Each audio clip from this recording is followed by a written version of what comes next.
The GE 115B engine main oil filter has a unique design feature which can cause a problem during installation.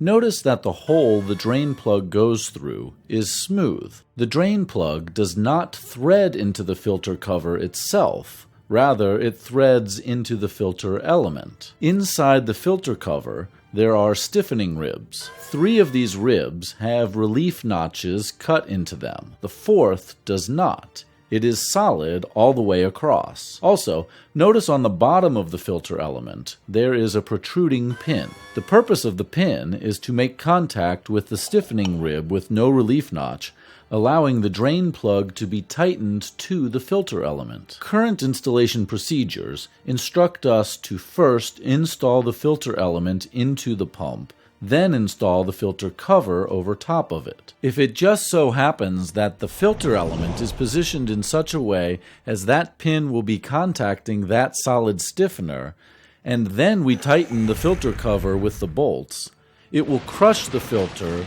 just that little bit, the length of the pin, and will cause an oil leak.